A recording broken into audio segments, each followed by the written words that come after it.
हरी हरी ओढ़नी super hit गाने क्या हिट होने पे पवन जी की तरफ से एक छोटा सा तोहफा भाई इनको पाना ये म्यूजिक डायरेक्टर प्रियांशु सिंह को। वाह मेरा भाई, ऐसे ही नाम कमाओ, खूब आगे बढ़ो, मस्त रहो एकदम। पवन सिंह 50 करोड़ का गिफ्ट दिए प्रियांशु सिंह को। हम आपको दिखाएंगे वीडियो का पूरा क्लिप। उससे पहले आप चैनल पर नए हो तो चैनल को सब्सक्राइब एंड लाइक कर दें।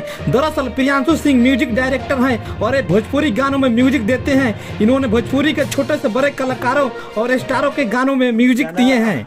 बहुत बड़ा हो गई और उम्मीद न रहे कि इतना बड़, और दिल से लव यू आपके क्या इस मुकाम पर हो पहुंचानी हमारे। अरे पगला, ये एक आदमी की मेहनत से नहीं होता है।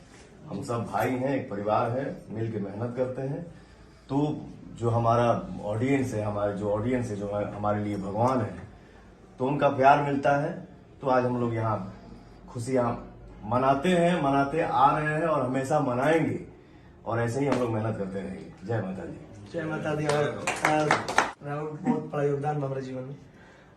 दीपक भी बानी, रुचि भी बानी, पुतुल भी बानी, सब लोग पूरा टीम बा। अमित भैया उन्हें खाने दे, और धनंजय भैया के भी दिल से थैंक यू, और धीरज भैया के कि आप सबके सपोर्ट से ही आज कुछ बने।